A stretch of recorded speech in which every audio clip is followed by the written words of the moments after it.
Rádio Rio de Janeiro, a emissora da Fraternidade, passa a apresentar Luz na Penumbra, programa que leva ao seu coração a mensagem da doutrina espírita.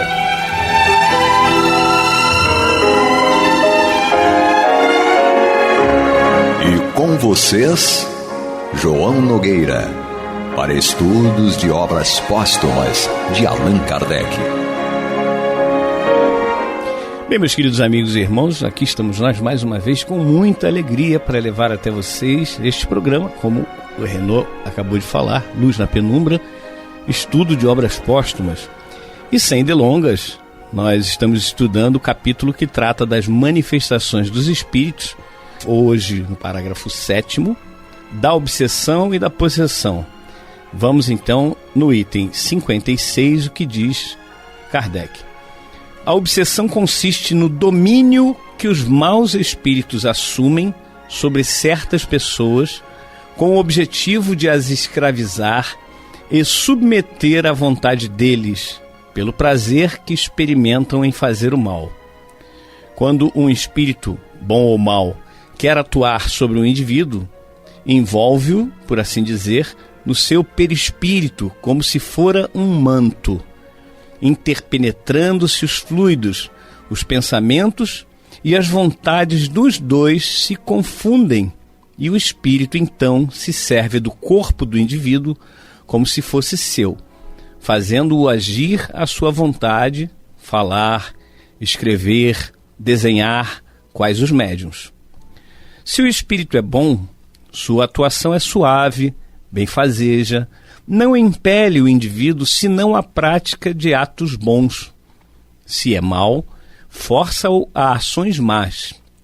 Se é perverso e malfazejo, aperta-o como numa teia, paralisa-lhe até a vontade e mesmo o juízo, que ele abafa com o seu fluido, como se abafa o fogo sob uma camada d'água.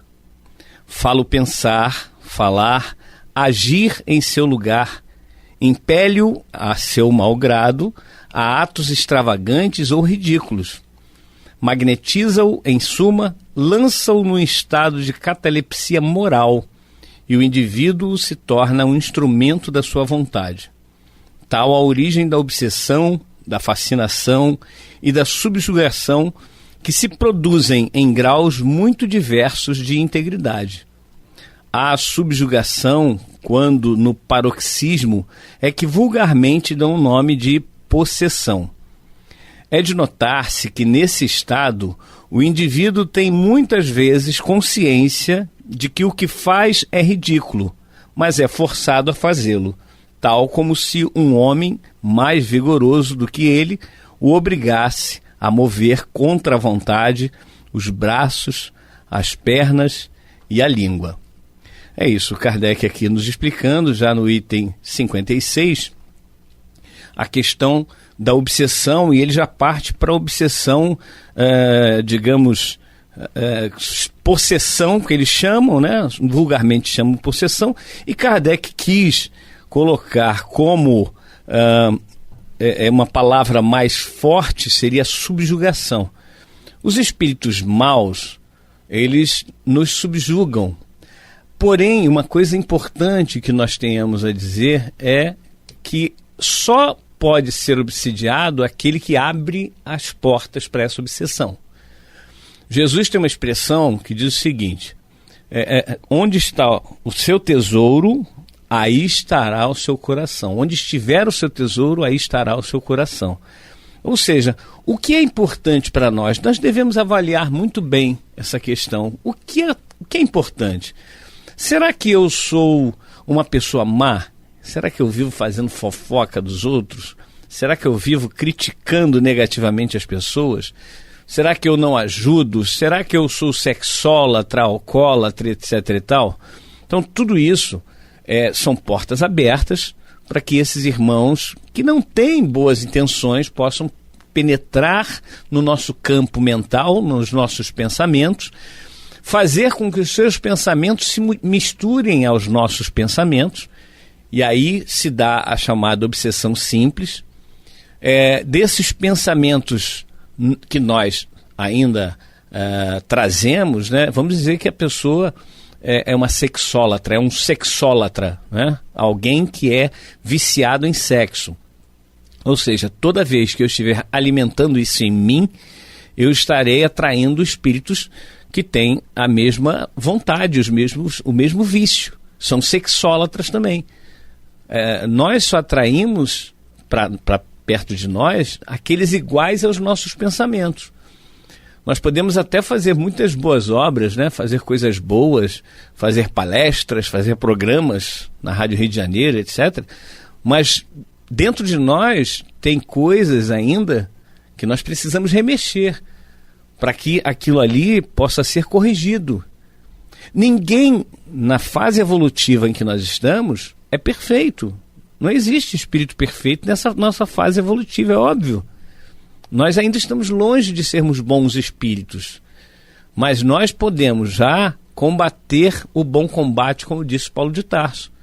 E ao combater o bom combate, nós estaremos efetuando a melhor luta que pode existir, que é a luta do bem a favor do bem.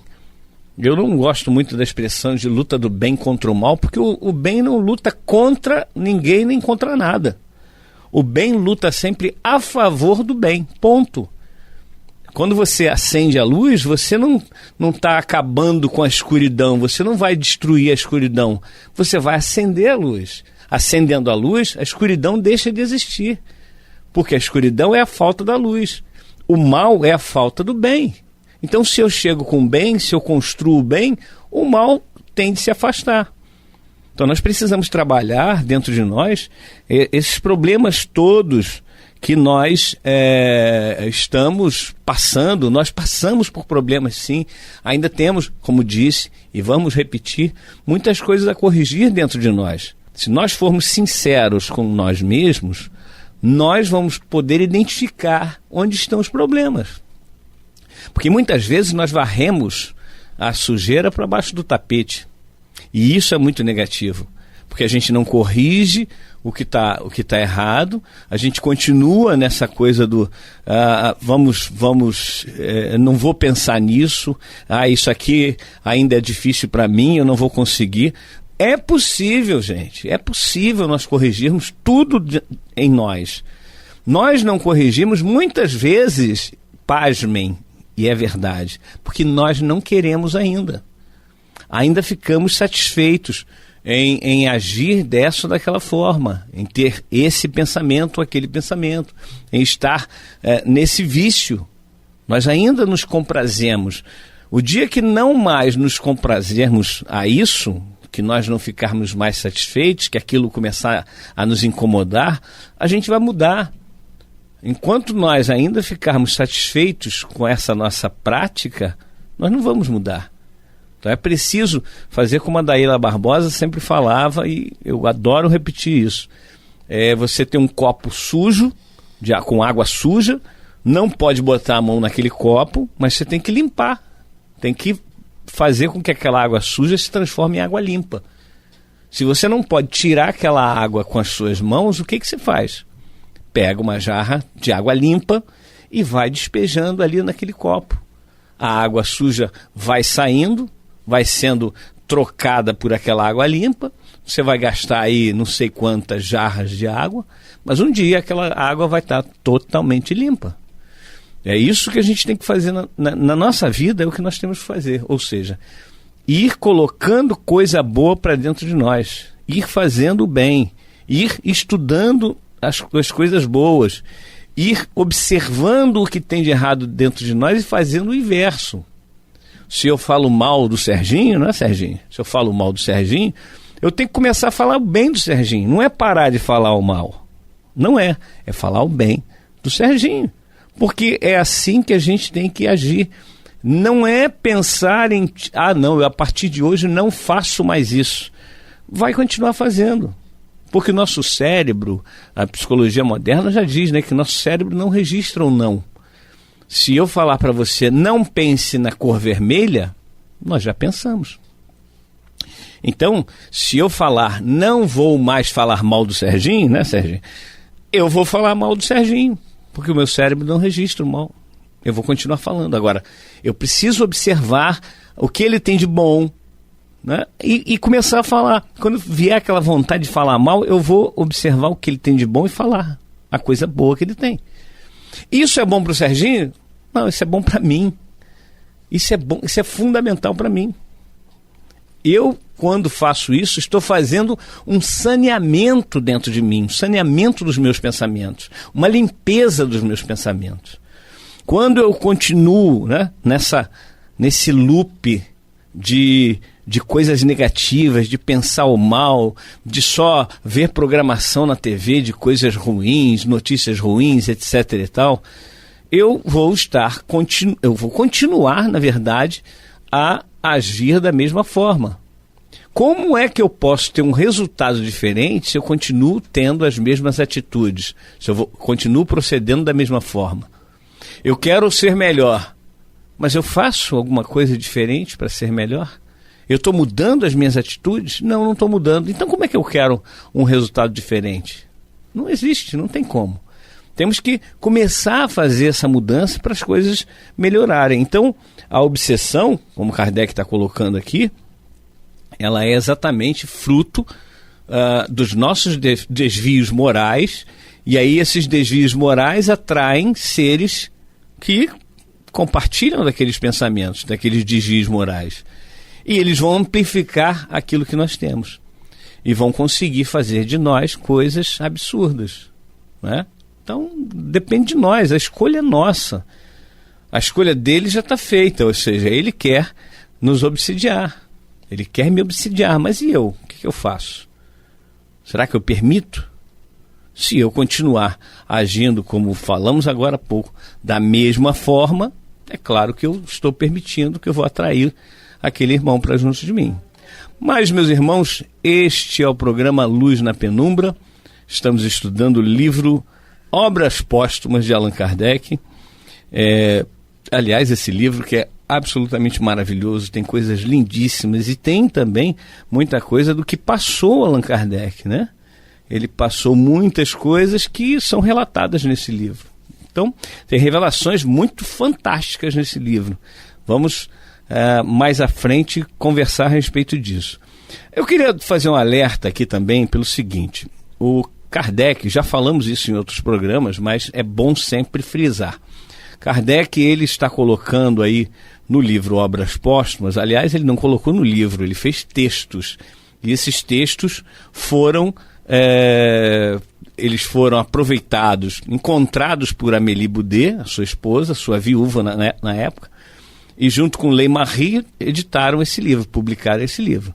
Então, esse livro, ele contém vários textos do Kardec, várias coisas que ele escreveu, e que aqui nessa parte, nessa introdução, digamos assim, quando ele fala das manifestações dos espíritos, e quando ele fala principalmente da mediunidade, dessa questão da obsessão, que tem tudo a ver com a mediunidade, é algo en passant, é algo superficial, digamos.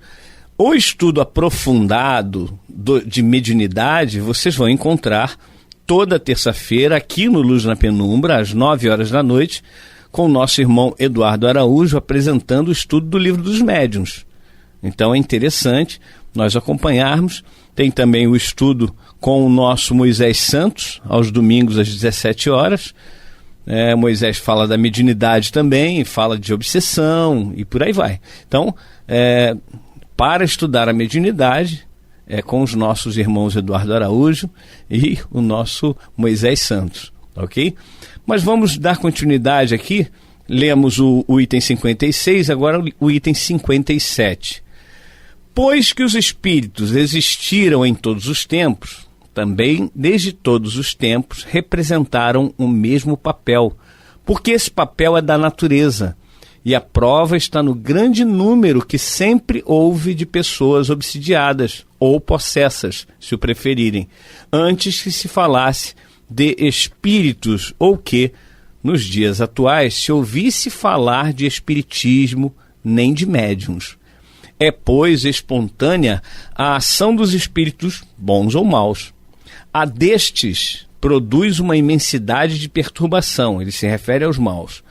Produz uma imensidade de perturbações na economia moral e mesmo física.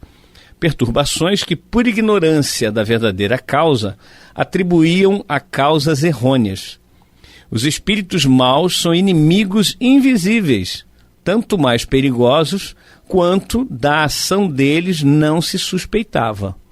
Desmascarando-os, o Espiritismo revela uma nova causa de certos males da humanidade. Conhecida a causa, não mais se procurará combater o mal por meios que já se sabem inúteis. Procurar-se-ão outros mais eficazes. Ora, o que foi feito, o que foi que se fez para descobrir aquela causa? A mediunidade. Através da mediunidade é que se descobriu essa causa. Foi pela mediunidade que esses inimigos ocultos traíram a sua presença. Ela foi para eles o que o microscópio foi para os infinitamente pequenos. Revelou todo um mundo. O Espiritismo não atraiu os maus espíritos, desvendou-os e forneceu os meios de se lhes paralisar a ação e, por conseguinte, de afastá-los. Não foi ele quem trouxe o mal, visto que o mal existe desde todos os tempos. Ele é o contrário, dá remédio ao mal, apontando-lhe a causa. Uma vez reconhecida a ação do mundo invisível, ter-se-á a explicação de um sem número de fenômenos incompreendidos e a ciência, enriquecida com o conhecimento dessa nova lei, verá abrir-se diante de si novos horizontes. Quando chegará ela a isso? Quando deixar de professar o materialismo, porquanto o materialismo lhe detém o voo, opondo-lhe intransponível barreira.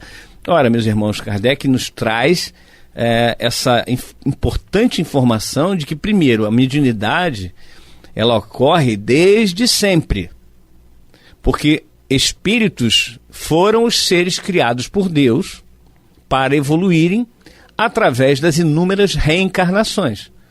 O espírito foi colocado lá no mineral, o princípio inteligente, depois foi para o vegetal, depois passou no animal e, por último, entrou no hominal.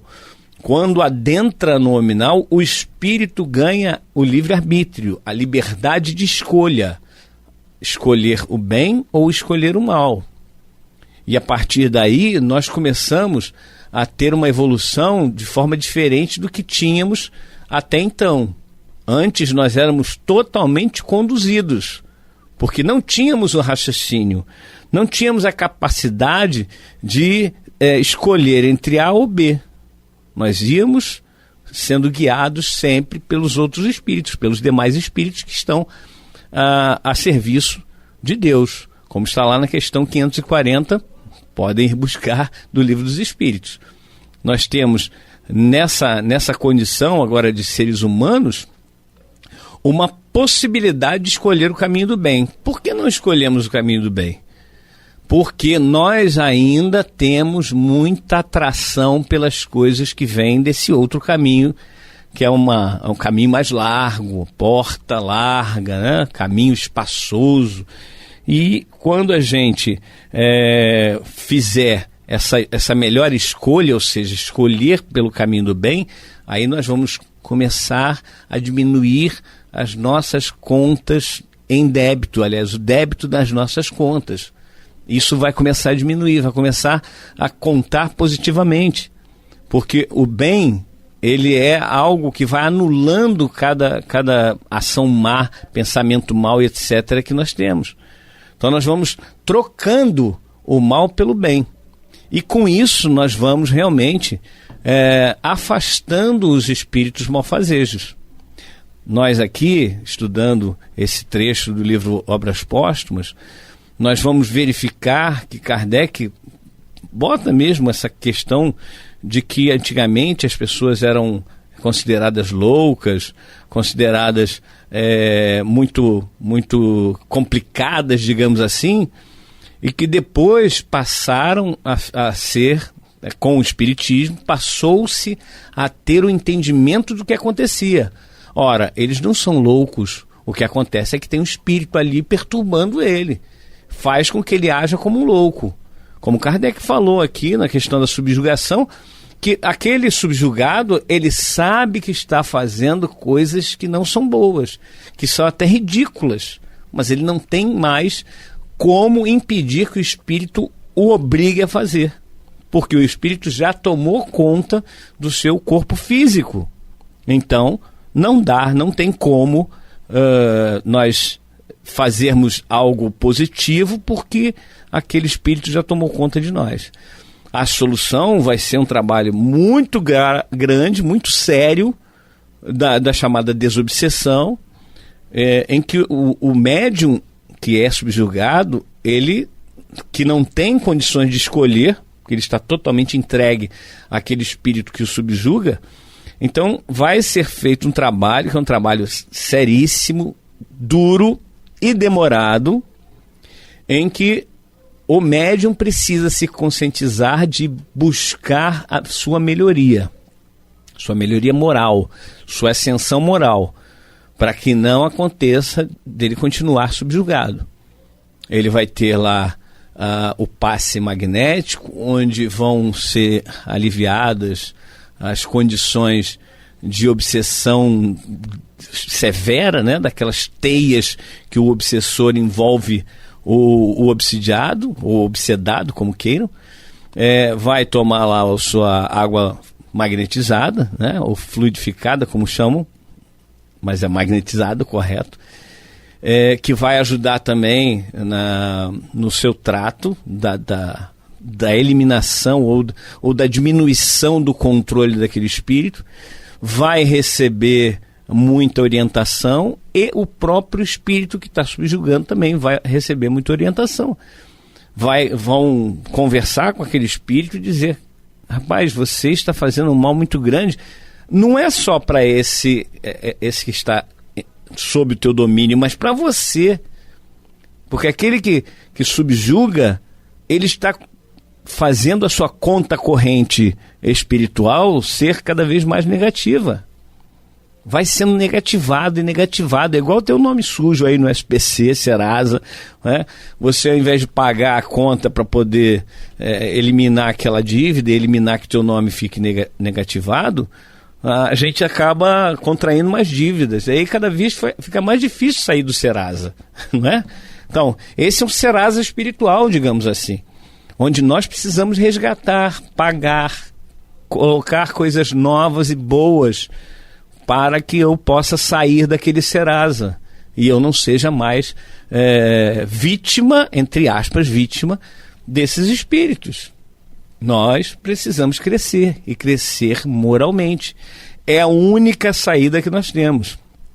Quando Kardec coloca que o espírito, aliás, o espiritismo é uma grande arma para que possam ser resolvidas essas questões de obsessão, é porque o espiritismo mostrou que existem seres vivendo fora da matéria, e que esses seres são exatamente os que viveram na matéria, ou seja, nós estamos encarnados, tem irmãos que estão desencarnados.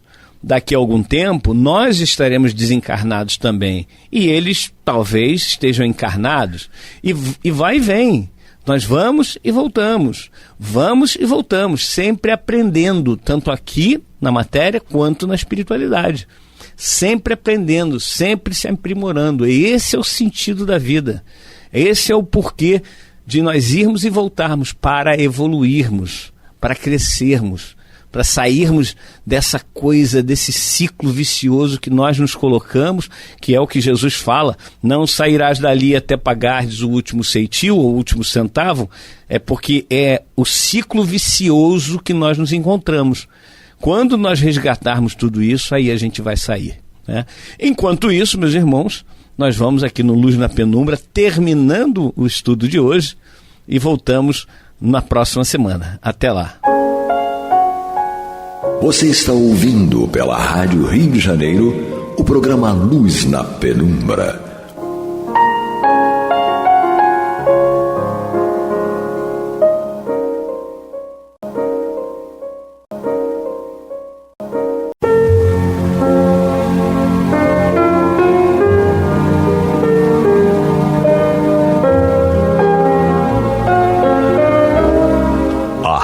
Rio de Janeiro está levando ao seu lar e ao seu coração a mensagem consoladora da doutrina espírita, através do programa Luz na Penumbra.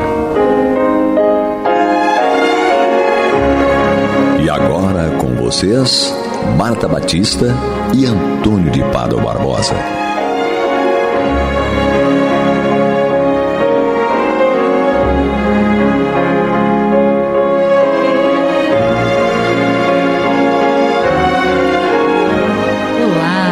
Amigas e amigos ouvintes, nós estamos chegando aos seus lares através do programa Luz na Penumbra, pelo qual nós damos prosseguimento ao estudo do Evangelho segundo o Espiritismo. Para realizar essa tarefa, como todas as semanas, está aqui conosco no estúdio o nosso querido Antônio de Pádua Barbosa e, na técnica, o nosso querido Jefferson, nos apoiando. Muito bem, hoje o tema é o homem de bem, dentro do capítulo 17, Sede Perfeitos, e esse tema do homem de bem é bastante extenso, mas ele é um orientador seguro para nós, a fim de que possamos começar a iniciar essa construção da perfeição. Então eu vou dar um olá a Antônio e pedir a ele que inicie para nós essas explicações. Olá, Antônio. Olá, Marta. Realmente, eu penso assim, Kardec, quando colocou este tema do homem de bem neste capítulo, eu penso que ele deve ter julgado da seguinte forma. Bom, eu acabei de explicar o que Jesus quis dizer com isso de ser perfeito, quão perfeito é o Pai Celestial. Que nós temos que abandonar todo o egoísmo, orgulho, amar até o inimigo, de forma que quando alcançarmos esse ponto, realmente estaremos muito próximos da perfeição. Mas, no dia a dia nosso aqui, em tese, teoricamente, está muito certo. Mas nós acabamos de ouvir isso aqui, desligamos o rádio, vamos deitar, amanhã quando acordamos, vamos enfrentar o mundo do dia a dia.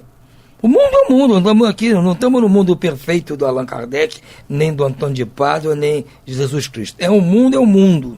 Então, o que ele imagina depois que a gente ouve isso? Puxa vida, eu tenho que tentar fazer isso.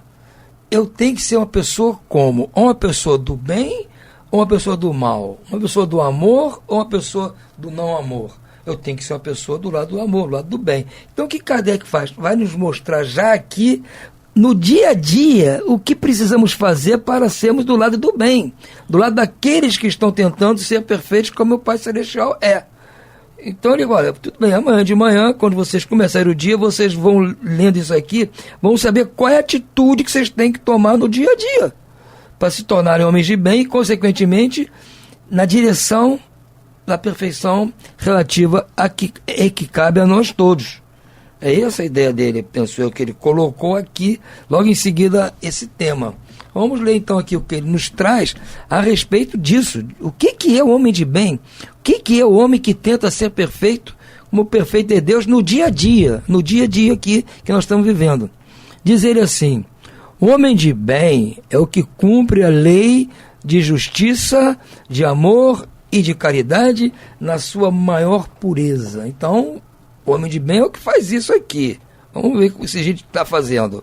Se ele interroga a sua consciência sobre os seus próprios atos, perguntará a si mesmo se não violou essa lei, se não praticou o mal, se fez todo o bem que podia, se desprezou voluntariamente alguma ocasião de ser útil, se ninguém tem qualquer queixa dele, enfim, se fez a outrem tudo o que gostaria que lhe fizessem.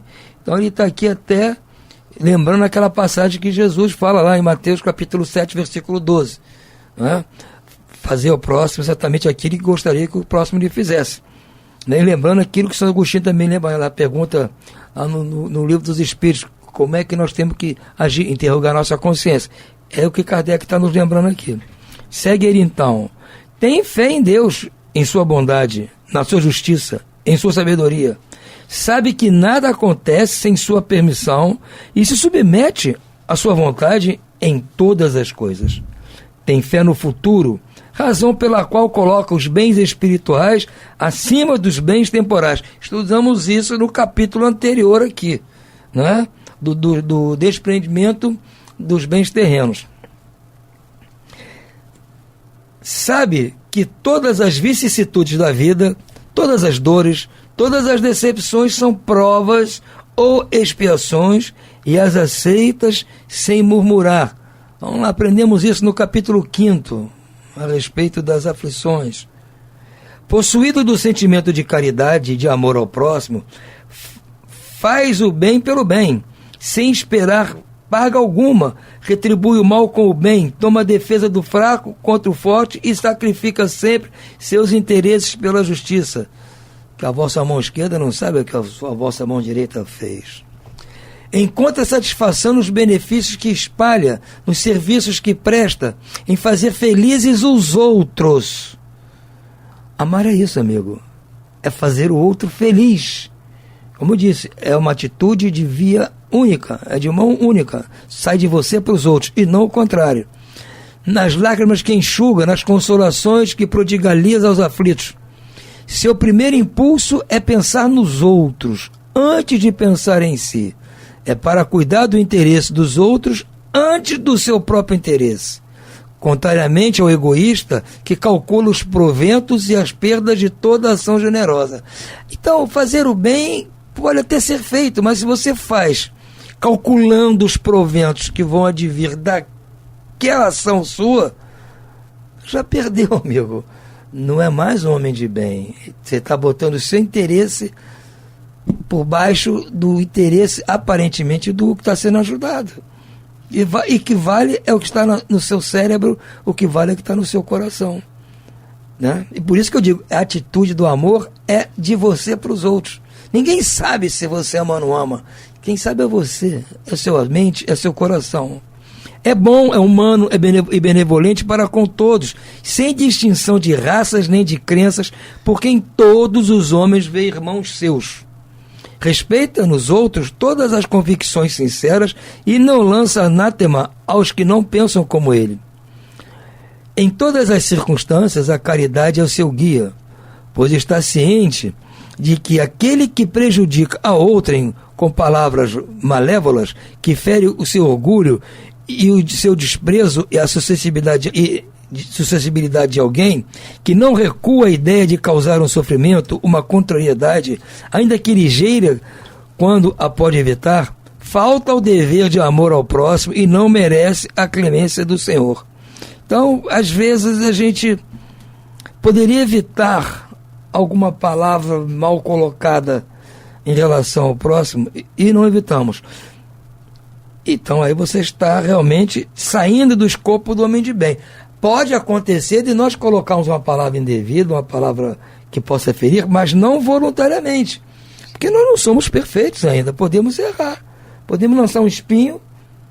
É como tinha um tio meu que dizia, a gente tenta fazer um beija-flor, isso é um urubu, isso é um morcego. Mas a nossa intenção foi fazer um beija-flor.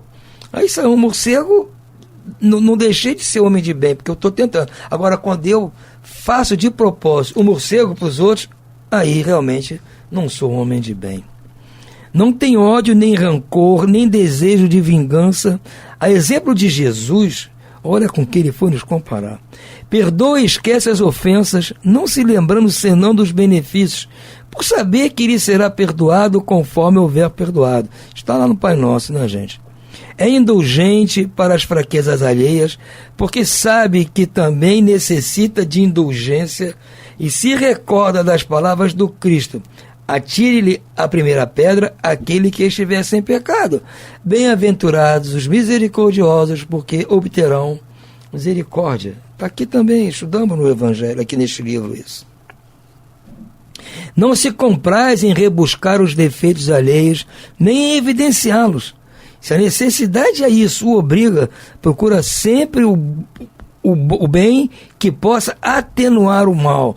É aquela história, a gente sabe do mal que a pessoa causou, não há como evitar de tocar no assunto, comentar, porque às vezes somos questionados para falar a respeito, não podemos nos furtar, mas podemos botar um paninho quente, né, aliviar um pouco a situação, procurar levantar algum bem que a pessoa faça para contrapor a esse mal que ela fez, o que ela está fazendo, né?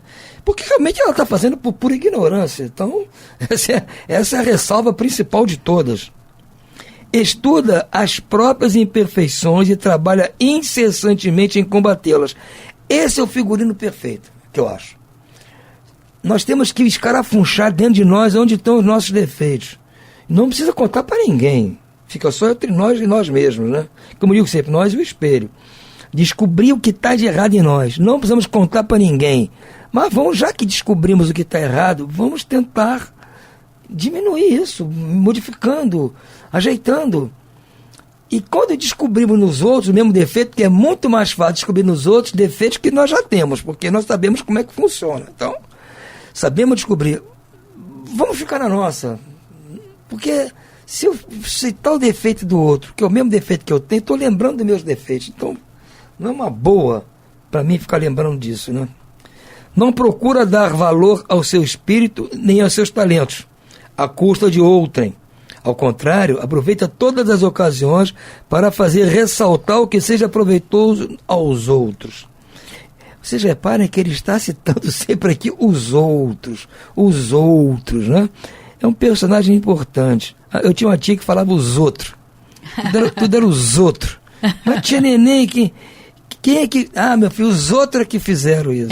Os outros. Mas os outros aqui são importantes para a nossa caminhada, né? Sem dúvida. Não se envaidece de sua riqueza, nem de suas vantagens pessoais, por saber que tudo o que lhe foi dado pode ser lhe tirado. Também estudamos no capítulo anterior aqui, né? Você lembra, Marta? Isso. Usa, mas não abusa dos bens que lhe são concedidos, porque sabe que é um depósito de que terá que prestar contas e que o emprego mais prejudicial que lhe pode dar é o de aplicá-lo na satisfação de suas paixões. Também voltando ao capítulo anterior, porque fala do interesse nosso, interesse nas coisas do mundo. E dentro das coisas do mundo estou eu. Então, se eu tenho interesse em mim e nas coisas, eu estou me afastando de ser um homem de bem. Estou me afastando.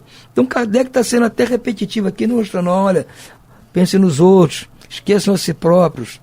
Se a ordem social colocou homens sob a sua dependência, trata-os com bondade, benevolência, porque são seus iguais perante Deus. Usa da sua autoridade para lhe levantar o moral e não para esmagar com seu orgulho.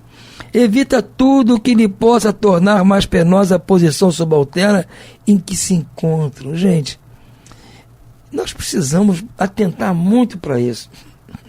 Se nós estivermos numa posição, por circunstâncias da vida, superior a alguém hierarquicamente, moralmente, intelectualmente, até em termos morais superiores, temos que ter muito cuidado para não permitir que essa nossa, entre aspas, superioridade vá causar um constrangimento a outras pessoas. Porque eles estão numa situação muito crítica, muito mais difícil que a nossa, porque se eles são carentes disso que nós temos, então não estão na mesma situação que nós. Eles podem ter, até em outras situações, estarem melhores. Mas nessas em que nós estamos superiores, temos que ter cuidado, porque nós podemos botar tudo a perder com essa nossa empáfia, esse nosso orgulho, essa nossa soberba, não é? Entendeu? Essa nossa jeito de ser metido a besta. É verdade. Entendeu? Então, temos que lutar muito contra isso. E é lutar contra nós mesmos. É dentro de nós que nós temos que combater esse inimigo que fica solapando todos os nossos esforços para nos tornarmos homens de bem, para amarmos como o Pai ama, sermos perfeitos como o Pai o é. E o inimigo está dentro de nós, dentro das nossas divisas, dentro da nossa trincheira, está aqui nos solapando, inflacionando o nosso orgulho, nossa vaidade, a nossa soberba. E a casca de banana. Tem um capítulo aqui que trata disso, da mão esquerda e da mão direita. Só fala sobre a vaidade, sobre a soberba. Eu confesso a vocês, é uma coisa que eu luto muito. Porque eu sinto isso, eu acho que não sou eu o único, acho que a maioria das pessoas sente.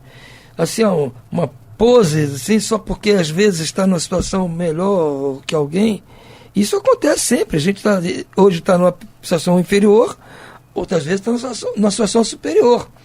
Agora, quando nós estamos inferiormente, nós queremos todo o carinho, compreensão, benevolência, indulgência, queremos tudo isso. Perdão, aquele negócio do bip, nós queremos tudo isso para nós.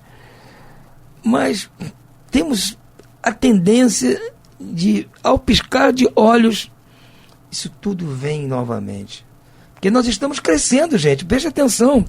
Nós estamos evoluindo, não é isso, Marcos? Nós não estamos evoluindo. Sim. Então é muito natural que nós estejamos acima de alguém sempre.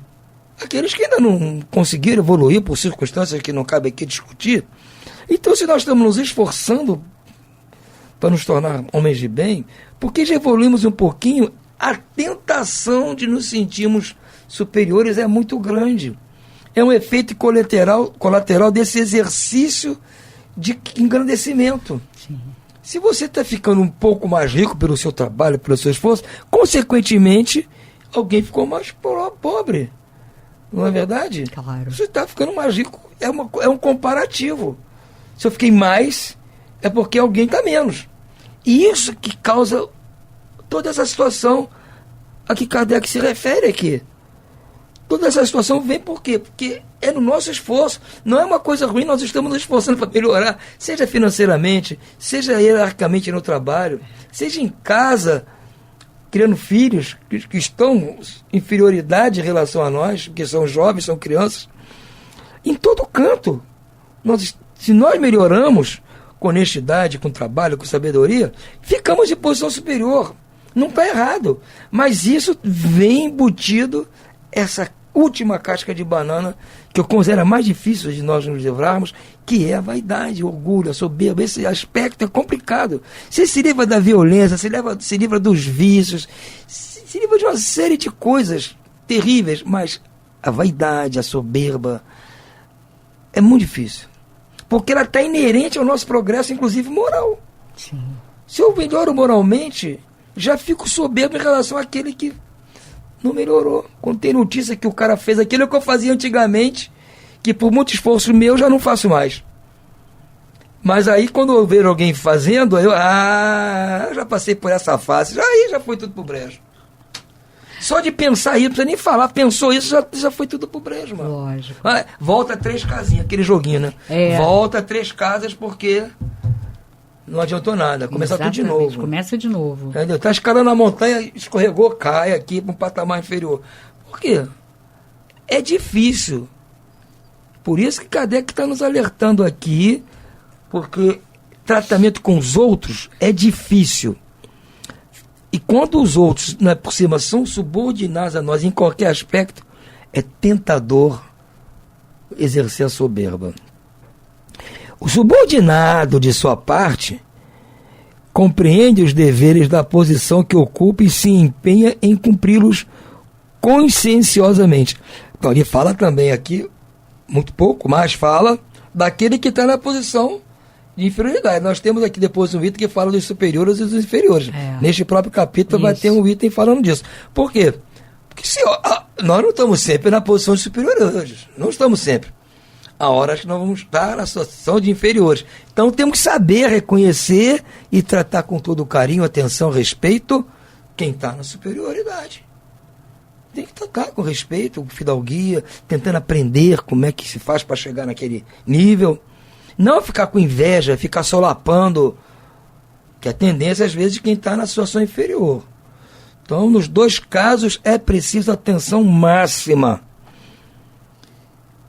Porque eu aprendi com um antropólogo uma vez, uma situação em que ele fala que nós temos... Ele falou que é o brasileiro, mas eu acho que não é o brasileiro. É o ser humano que é assim. Ele foi o brasileiro porque ele mora no Brasil, eu acho que os brasileiros são assim. Mas eu acho que todo mundo é assim. Nós temos a tendência a olharmos sempre as coisas no sentido norte-sul. Norte-sul. Então nós olhamos, nós estamos no centro aqui da bússola, mas só quando olhamos para o norte, para quem está em cima, é todo rapapé, fidalguia, interesses, bajulação. Olhando para baixo, aí é pisando em cima, maltratando, desprezando. Nós ainda não conseguimos, na nossa bússola, olhar leste-oeste, que é no mesmo plano que mesmo nós. Plano. Nós temos que olhar os outros no plano leste-oeste, não norte-sul. Porque aí nós vamos tratar a todos como gostaríamos de ser tratados, porque estamos no mesmo plano.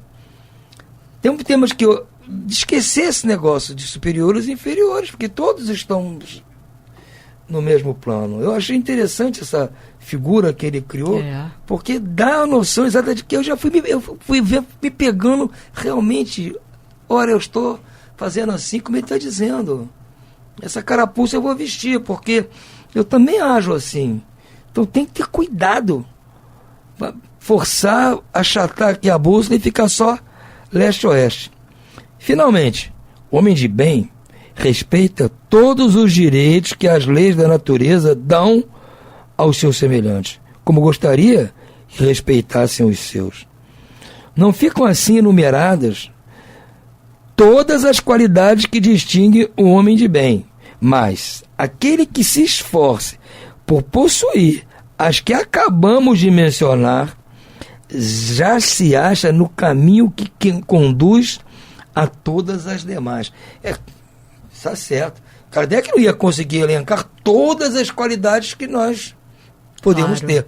Mas se nós procurarmos, pelo menos, praticar essas que estão aqui, com certeza já teremos dado um passo gigantesco na direção daquilo que Jesus pregou para nós, da perfeição. Sermos perfeitos, como perfeito é o nosso Pai Celestial. Sem dúvida. Quer dizer, esse roteiro é um roteiro seguro, né? Que ele nos dá, e ele diz que aqui ele não está colocando toda a relação, né, de virtudes que um homem perfeito, um ser perfeito realiza. Mas ele diz que se nós conseguirmos usar todas essas aqui e colocarmos, né, nos esforçarmos para conquistá-las, nós já estaremos realizando um feito considerável e já a caminho, né, da perfeição. Quer dizer, a gente pode, inclusive, né, inferir que isso que ele nos oferece aqui seria mais ou menos o perfil de um espírito superior, né? Porque na superioridade, na segunda classe, ele está a um passo da perfeição, né? Então, quando ele realiza tudo isso aqui, ele é um espírito superior, né? E faltando alguma coisa mais que nos escapa, e eles misericordiosamente, né, os espíritos não nos deram tudo para que a gente não se sentisse. E também, Marta, vai muito da característica de cada pessoa, né? Claro. Entendeu? Às vezes são coisas que para mim são um defeito, para você não é, porque depende da minha característica, do modo. Então ele não vai conseguir nunca elencar todas as coisas boas, nem todas as coisas más, que varia de espírito para espírito, sem né? dúvida. Isso também. Mas, poxa, imagina, né? Se a gente chegar à superioridade, né, que está a um passo da perfeição, nossa, já estará de ótimo tamanho. E ele coloca coisas aqui que, lógico, né, a gente tem que se esforçar, mas não são impossíveis de serem realizadas, né? Elas são difíceis, mas não impossível, né?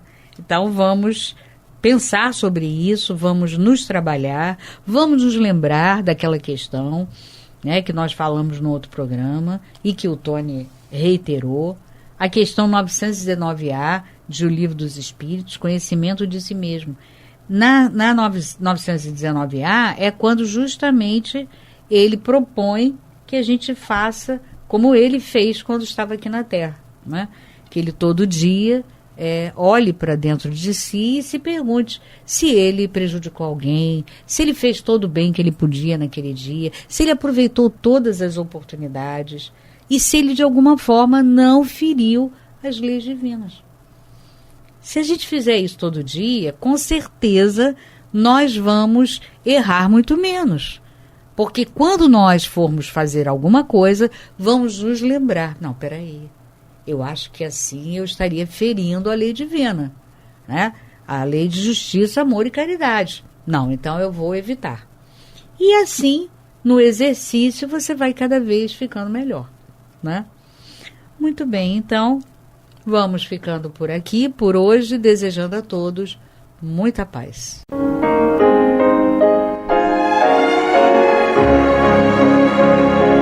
E vamos ouvir agora a prece de encerramento de nosso programa, na voz de Geraldo de Aquino.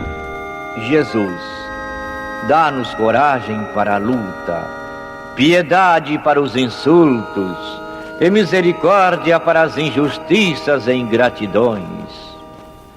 Limpa nossa alma de inveja e ambições mesquinhas, de ódio e de vingança o nosso caminho. E que dentro em pouco, ao recolher-nos de novo ao calor do nosso leito, para que o sono nos dê a paz e o esquecimento das tristezas humanas, possamos sentir, Senhor, no mais íntimo de nosso ser, a doçura indefinível do Teu amor e a grandeza incomparável da Tua divina presença. Que assim seja.